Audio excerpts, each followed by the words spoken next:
A paz do Senhor, meus prezados irmãos. É com muita satisfação e grato a Deus que veio nesta oportunidade para fazermos a primeira pré-aula de 2024. Quero agradecer a Deus, acima de tudo, porque até aqui nos ajudou o Senhor. Sou grato por todos aqueles que estão comigo, porque Deus está conosco com aqueles que nos ajudam. Agradeço a Deus pela minha família, minha esposa, minhas filhas, todos meus entes queridos, com os quais convivo num ambiente doméstico, familiar. Agradeço a Deus pela nossa igreja,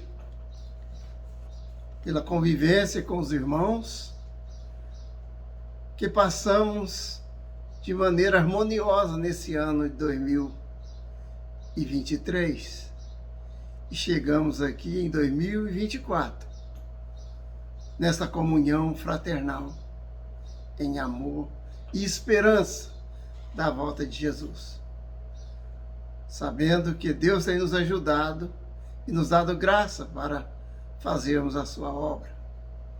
Sou grato a Ti pelo nosso pastor Aldair, pastor presidente, pelos pastores da liderança, pastor William, pastor Antônio, pastor Jean, pastor Ailton, pastor Geraldo, pastor de honra, e por todos os companheiros deste ministério, tão abençoado por Deus.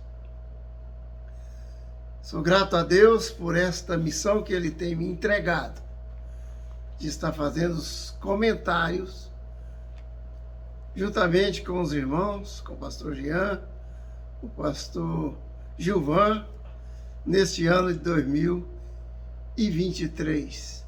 Estamos agora iniciando o ano de 2024, com muito entusiasmo, com muita motivação para fazer acontecer, conforme vimos nesta última lição desse trimestre de 2023. E agora estamos iniciando o primeiro trimestre de 2024, com essa abençoada revista que Deus tem nos dado. Aqui está.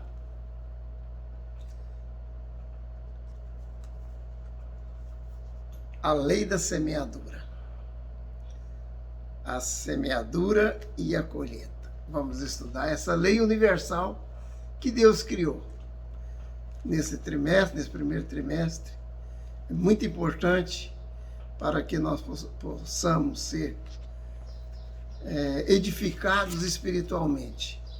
Nós precisamos conhecer as leis de Deus, os estatutos que Deus nos deixou. E essa lei universal, a lei da semeadura, a lei do plantio e da cega. Então, são lições que o Espírito Santo tem nos dado nesse trimestre, lições abençoadas. E nesse primeiro trimestre nós vamos estudar a primeira lição, que é os princípios da lei da semeadura. É a primeira lição do dia 7 de janeiro de 2024. O textuário diz: não erreis, Deus não se deixa escarnecer, porque tudo que o homem semear, isso também ceifará. Verdade prática. A lei da semeadura é um princípio que tem impacto sobre todas as áreas da nossa vida e que a gente ceifa aquilo que semeia. Nosso texto de referência está em Gálatas, no capítulo 6, de 7 a 10. São 4 versículos nos quais nós temos aqui a base, da nossa lição. 4 versículos diz: não erreis, Deus não se deixa escarnecer, porque tudo que o homem semear, isso também ceifará. Porque o que semeia na sua carne, da carne ceifará a corrupção. Mas o que semeia no Espírito, do Espírito ceifará a vida eterna. E não nos cansemos de fazer o bem, porque a seu tempo ceifaremos, se não houvermos desfalecidos.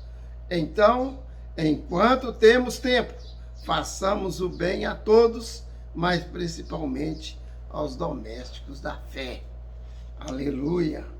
Objetivo geral, enfatizar que a lei da semeadura é um princípio geral que todos colhem aquilo que semeia. Os objetivos específicos: primeiro, explicitar que aquilo que o homem semear, isso também ceifará.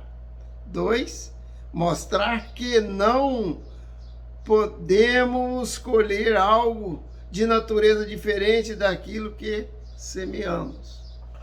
E terceiro, entender que a semeadura e a ceifa é uma lei espiritual instituída por Deus.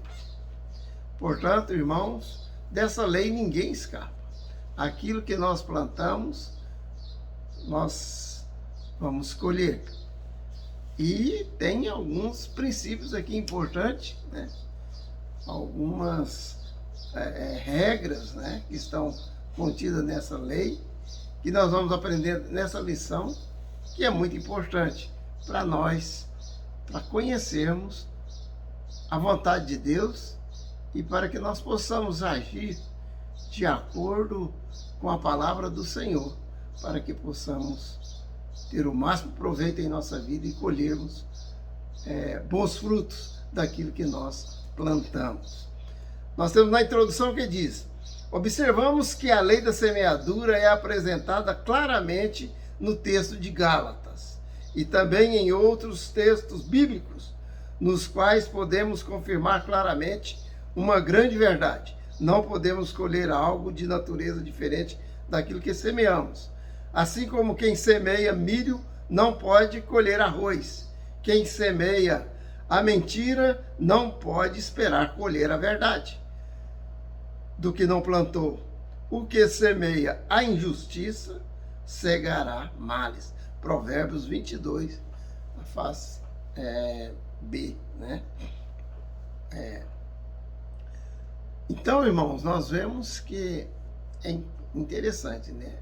Nós vamos colher justamente aquilo que plantamos. E nós vamos ver aqui ainda que além dessa natureza de colhermos o que plantamos, nós também vamos colher em muito maior quantidade daquilo que nós semeamos. Se nós semeamos um grão, nós vamos colher uma espiga, né? Então é importante fazermos o bem, porque o pouco que você acha que está fazendo, Deus vai te recompensar em muito. Por isso que o Senhor falou: vinde, bendito meus pais, e tomai boa herança o que vos está guardado, reservado desde a fundação do mundo. Quem foi fiel no pouco, no muito, Deus vai nos colocar, né? Então é a lei da semeadura que está aí. O Senhor, Ele instituiu essa lei maravilhosa, né? Nós vamos colher muito mais do que aquilo que nós plantamos. O nosso trabalho não é vão no Senhor. Desculpa, irmãos. Colhendo o que se plantou. Nós vemos aqui a história no item 1.1, Adoni-Bezeque, né? Foi um rei muito perverso, um rei ímpio, que ele, toda vez que ele conquistava um reino, que ele capturava o seu rei adversário, ele cortava os polegares das mãos e dos pés e o colocava debaixo da sua mesa para comer as migalhas que caíam da sua mesa. Então, no final, ele também foi derrotado por Israel e foi levado, né? E lá em Israel ele reconheceu que aquilo que ele tinha semeado, ele estava colhendo, e que aquilo procedia de Deus. Foi um reconhecimento que ele teve de saber que ele estava colhendo justamente aquilo que ele semeou. No item 2, nós temos aqui sobre o adultério de Davi, né? Vemos que Davi foi um homem segundo o coração de Deus. Sua atitude foi gravíssima e reprovada diante de Deus, que de forma alguma coaduna com o pecado.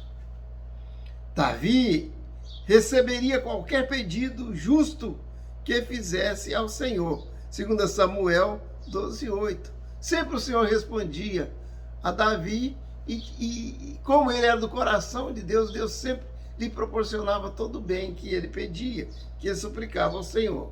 Mas em um momento de vacilo, plantou uma péssima semente e sua colheita foi a contundente sentença do Senhor: não se apartará a espada jamais da tua casa, eis que suscitarei da tua própria casa o mal sobre ti, porque tu o fizeste em oculto, mas eu farei isso perante todo Israel e perante o sol.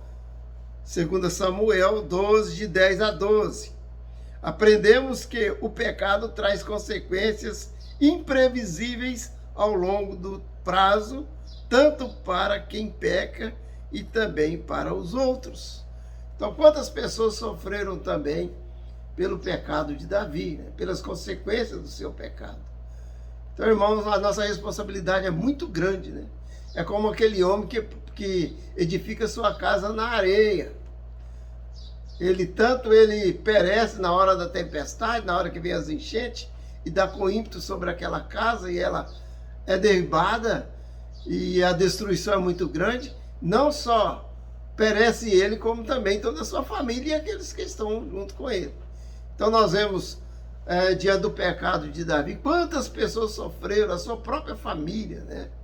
Pecado de incesto, homicídio, tudo na sua casa. E foi muito grande as consequências que Davi e toda a sua família sofreu. E por que não dizer também o reino de Israel, né? Quando da rebelião de seu filho, né? Que foi ali morto, né? E usurpou o reino do seu pai. Então, muitas coisas aconteceram. Foi a espada, né, sobre a casa de Davi.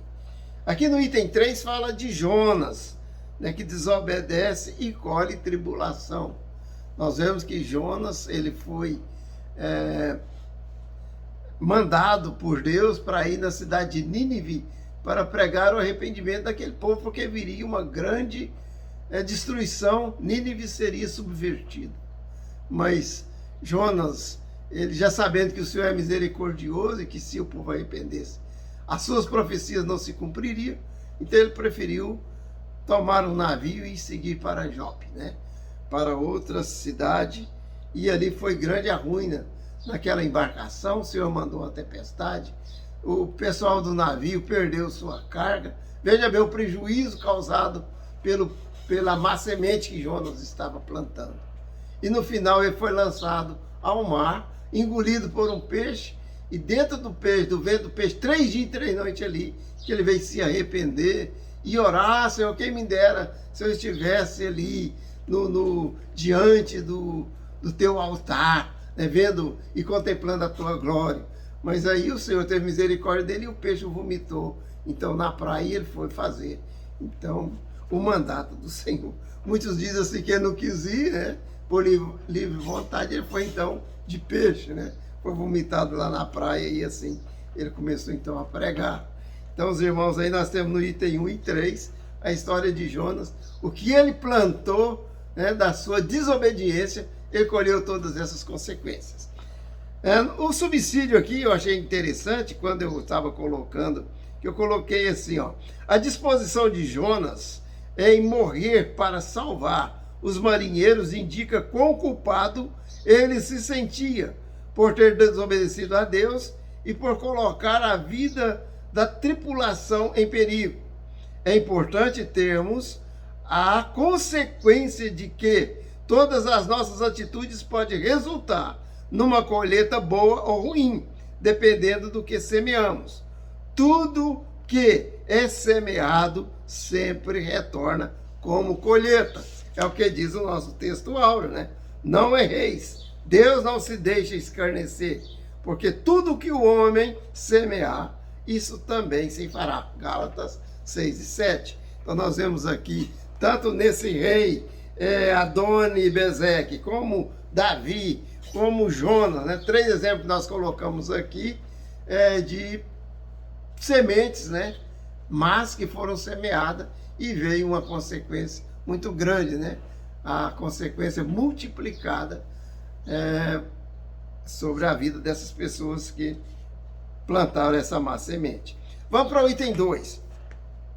O que se colhe é segundo a natureza do que se planta. Então, trocaram a glória de Deus pelos ídolos. Aqui nós pegamos esse exemplo aqui, ali de Romanos, no capítulo 1, a partir do verso 18, quando diz que Deus, a ira de Deus se manifesta do céu sobre toda impiedade e injustiça dos homens que detêm a verdade e a injustiça. Então eles guardam a verdade e faz injustiça. E Deus está irado com isso. E aqui nós vemos as consequências, né, dessa geração que trocaram a glória de Deus em idolatria, né? Serviram mais a criatura do que o Criador. Então nós vemos aqui Romanos 1:24 diz: escolheram adorar os ídolos. Deus os abandonou ou deixou de restringi-los e os fez agir de acordo com os seus sentimentos e manifestá-los em suas vidas. Isso não implica que ele, Deus, exerceu qualquer influência ao induzi-los a pecar. Suas propensões e escolhas os conduziram inevitavelmente à ruína. Então a pessoa ele tem a liberdade de fazer aquilo que ele quer, né? Ele tem as suas atitudes que ele pode tomar de acordo com o que lhe aprouver, mas a colheita vem segundo o que ele plantou, segundo as atitudes que ele tomou. Então essa geração aqui, eles deixaram de adorar, de cultuar a Deus, de servir a Deus, que é bendito eternamente, amém, mas passaram a servir os ídolos. E assim, irmão, nós vemos nessa geração que nós estamos vivendo agora, né? Essa geração vai colher o que está plantando. É a lei da semeadura, é inevitável. Toda injustiça, toda profanação do sagrado, toda inversão de valores, todo mal, toda corrupção que se tem praticado, isso virá em colheita certamente. Mais dia ou menos dia, o Senhor é longânimo, mas o Senhor é justiça, né? E ele vem para fazer justiça. Mas aqueles que estão fazendo a vontade do Senhor será guardado da hora da provação. Aleluia. Porque você está plantando uma boa semente, né? Nós vemos aqui, então, seguindo aqui, então, o apóstolo Paulo, em Romanos 1:25, afirma que ao trocarem a verdade de Deus pela mentira, a glória divina é apagada na vida do pecador. É verdade que os que têm tentado não só provar a Deus de uma, ou privar a Deus de uma honra, mas também blasfemar de seu nome, serão cobertos de todo gênero de ignomínia, ou seja, serão envergonhados. Haja vista que a mentira no citado texto é a mensagem de Satanás, pai da mentira. João 8:44. Portanto, estes colherão grandes desonras, além do caráter degradado e humilhado. Apocalipse 21:8. Tristeza, irmãos, aqueles que praticam iniquidade, que troca a glória de Deus em mentira, né? Fazendo o jogo de Satanás, serão desonrados, serão humilhados, né? Não porque Deus quer isso, mas porque eles estão plantando essa semente. E a semente é inexorável. Ela não produz nada além da sua natureza, né? E a lei está estabelecida que ela será, que a semente multiplicará naquilo que você planta. O item 2 nos diz a concupiscência em Romanos 26 e 27, e diz: pelo que Deus entregou a paixões infames, que é justamente o que está colhendo. Então, se eles desonraram a Deus, desonraram o seu corpo, né? E praticaram toda a imundícia, né? Nos seus corpos, desonraram, mudaram a natureza, né? Que é próprio ao ser humano, e trocaram, né? A glória de Deus em mentira. Então eles vão colocar vão colher também essa desonra, né? Nós vemos aqui, as mulheres mudaram o uso natural, no contrário à natureza. Veja bem, o quanto que é uma mulher que se diz feminista, né? Perde todas as suas características femininas, né? Eles chamam aí por um nome feio, que eu acho feio, chamar de sapatão. Que desonra, né? Que humilhação para uma mulher, né? Não é menosprezando a mulher, a pessoa em si, mas é pelo que ela tem escolhido e pelo que ela pratica. Então é muito desonroso para a mulher, porque é bom que a mulher seja sensível, né? Uma mulher sublime, uma mulher bonita, né? Feminina, do que ser ou ter a aparência de homem, porque a mulher é feita para ser mulher, né? E o homem para ser homem, macho. Então cada um no seu quadrado, como diz o irmão Gaspar, né? Cada um deve estar fazendo aquilo ou se portando de maneira que Deus te chamou na existência, na sua existência, e não querer mudar a ordem da natureza daquilo que Deus criou. Então temos, portanto, a prova que os homens não só se entregaram aos desejos bestiais, mas se tornaram piores que os próprios animais, visto que agem por instinto, mas essa geração perversa inverteu toda a ordem da natureza. Então os animais, como eles agem por instinto, eles têm aquela sua maneira de se comportar, né? Um comportamento instintivo, age segundo a natureza.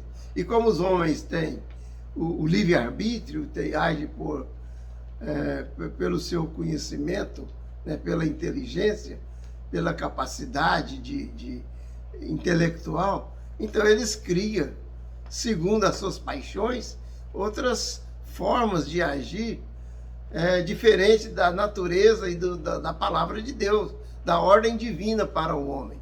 Isso aí leva à perversão, leva à corrupção, né? Um grande número de vícios asquerosos existiu em todas as épocas e ainda prevalece universalmente sem qualquer restrição. É as consequências daquilo que tem plantado, né? Vícios, né? Hoje nós vivemos aí no mundo das drogas, com grande influência na sociedade, né? Que tem feito das pessoas os zumbis. Eu vejo, irmãos, às vezes alguns vídeos que eu vejo até nos Estados Unidos, que é um país de primeiro mundo, as pessoas zumbizadas, né? Todas destruídas na sua natureza humana, agindo de forma louca, enlouquecidas, né? Pela ação das drogas. É muito triste, né? O item 2 e 3 está baseado aqui em Romanos 1:28, que desprezaram o conhecimento de Deus. Então tá, o conhecimento de Deus, né? Este os entregou, que Deus os entregou à disposição mental reprovada, porque se deixa, né, de servir a Deus, se pela sua condição de escolha, de tomar atitudes, eles preferem a mentira, então Deus os entregou, conforme Deus entregou Faraó, né? E deixou que seu coração endurecesse. Deus endureceu o coração de Faraó. A Bíblia nos deixa claro que o coração de Faraó foi permitido ser endurecido, né? Por Deus, porque ele preferiu desobedecer às mensagens, né? Que Moisés estava ali transmitindo para que ele libertasse o seu povo.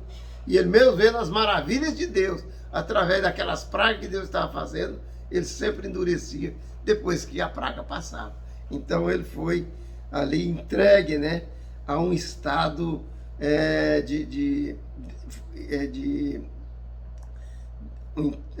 reprovável, vamos dizer assim, uma situação reprovável. À luz destas palavras, é mister que notemos bem a referência que, infelizmente, reitera a justa relação existente entre o pecado e punição. Aqui nós temos o pecado como semente e punição como colheita. O Senhor os entregou a uma mentalidade pervertida, a qual não consegue escolher nada distintamente. No texto, a expressão desprezaram significa que não buscaram o conhecimento de Deus com aquela atenção que deveriam ter demonstrado, mas que, ao contrário, deliberadamente desviaram seus pensamentos de Deus. Portanto, irmãos, é importante nós buscarmos o conhecimento de Deus. Parabéns para você que está buscando nas escolas dominicais, nos cultos de ensino, né? Na sua congregação, aqui na sede, na terça-feira, buscando a conhecer a palavra de Deus, porque na própria palavra está escrito, Deus dizendo, o meu povo se corromperam, se destruíram por falta de conhecimento. Porque por a falta de conhecimento, o que ocorre? A pessoa passa a agir segundo o seu senso comum. O senso comum é aquilo, eu acho, eu penso que é assim. E não pelo conhecimento, pelo bom senso, que busca conhecer a realidade, a verdade dos fatos. Então é muito importante nós conhecermos o que Deus revelou para o homem, para que ele possa trilhar um caminho de justiça e alcançar a verdade, né? Alcançar o alvo que é a vida eterna, que está em Cristo Jesus, nosso Senhor. Irmãos, nós temos...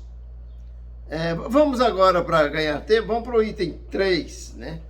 Que diz, as nossas atitudes são sementes. Nós estamos falando que se nós decidimos algo, então aquilo que nós estamos decidindo é uma semente. Se nós decidimos tomarmos uma atitude, se for boa, nós vamos colher, evidentemente, um bom fruto. Se nós tomarmos uma atitude maléfica, evidentemente, nós vamos colher um mau fruto.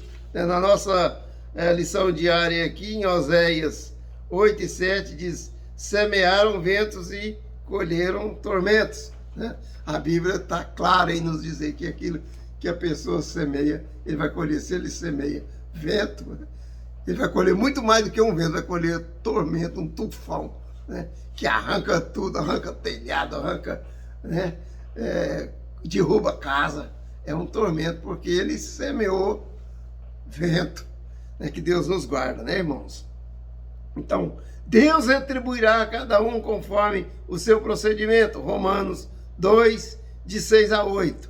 Ele dará a vida eterna aos que, persistindo em fazer o bem, buscam honra, glória e incorrupção. Mas haverá ira e indignação para os que são egoístas, que rejeitam a verdade e seguem a injustiça. Cada ação, cada decisão tem suas consequências. Isto é a lei da semeadura. Por exemplo, se você semear trigo, em seu quintal você não irá colher milho, irá colher trigo.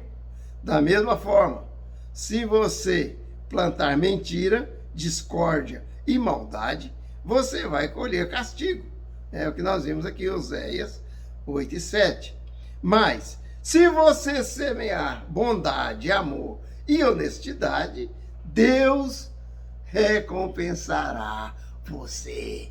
Aleluia! Oh, glória, irmãos! 3:2. Cada um é responsável pelo que se planta. Então você não pode jogar a culpa em ninguém. daquilo que você está plantando. Ah, mas fulano foi culpado, por isso que eu estou nessa situação. Você, não adianta, você que escolheu.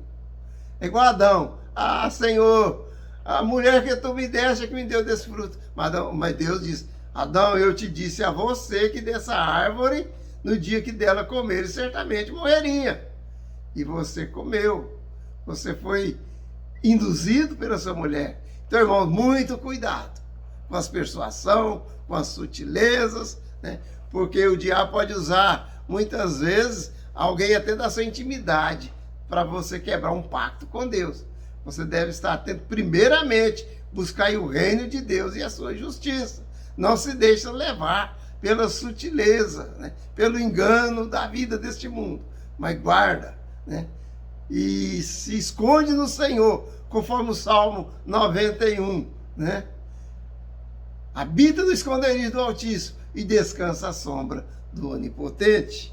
Então nós vemos aqui, podemos perceber o quanto a lei da natureza ou da semeadura aponta para a responsabilidade humana.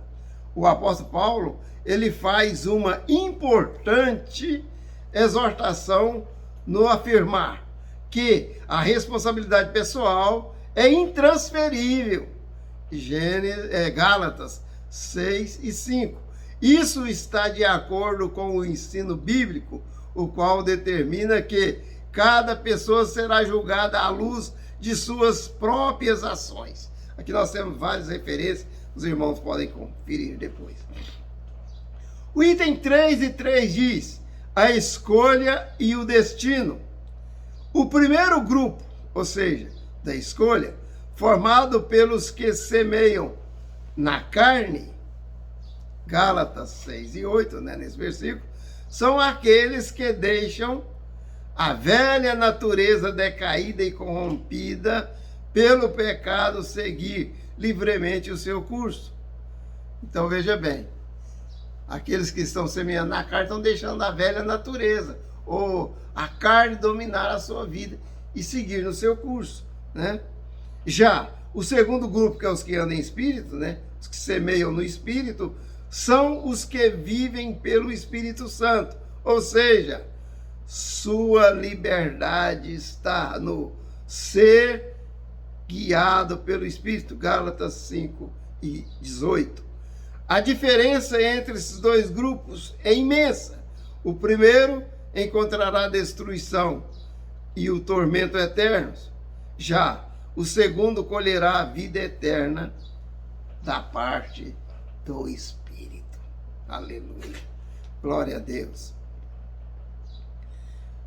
Eu quero ler esse subsídio aqui bem rapidinho com os irmãos, porque é importante. Se você compreender a lei da semeadura e da colheita, poderá assumir o controle e decidir exatamente o que deseja semear em sua mente subconsciente.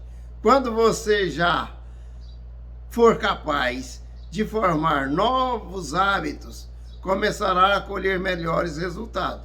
Dessa forma, cada vez que você vê um resultado de que não gosta, que não faz sentir-se mal, isto ocorre porque você está colhendo ações do passado. Lembre-se de que o presente é apenas um resíduo do que era. O que você fizer hoje determinará o que colherá amanhã. Então vamos ter muito cuidado, irmãos, e a partir de hoje, vamos mais e mais buscar a semear uma boa semente. A conclusão nos diz, a lei do semear é colher, e colher é universal. Então a lei do semear e colher é universal. Isso significa que afeta a todos nós. Não faz distinção entre raças, gêneros ou idade.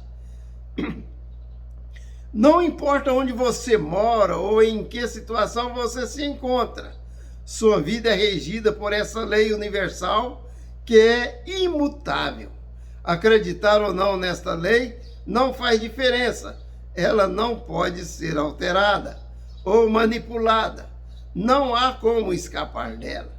A única coisa que você pode fazer é entendê-la e usá-la a seu favor. Amém, irmãos? Deus abençoe a todos. Que esse ano de 2024 seja um ano abençoado para a Igreja do Senhor. Que haja muita salvação de almas. Que a igreja seja próspera e abençoada. Que os irmãos possam ser bem-aventurados. No nome de Jesus Cristo. Irmãos, as previsões para esse ano no mundo secular não são boas. Há muitas profecias assombrosas, vamos dizer assim. Profecias ou previsões, né? Não vamos dizer que seja de Deus. Mas há muitas previsões no mundo secular, na mídia, que o ano de 2024 vai ser um ano difícil, um ano de tribulações. Mas nós que estamos em Cristo Jesus, que possamos abraçar a causa de Cristo, buscando primeiramente o reino de Deus e a sua justiça, e as outras coisas nos serão acrescentadas. É o Senhor quem nos guarda. E quem tentará acusação contra o povo de Deus? É Deus quem nos justifica. Aquele que nem mesmo seu filho poupou, antes o entregou por todos nós, como não nos dará juntamente com ele todas as coisas? É Deus quem nos justifica. Deus abençoe os irmãos e que o ano de 2024 seja próspero e abençoado. A todos os irmãos, o meu abraço. Fiquem todos na paz do Senhor. Amém.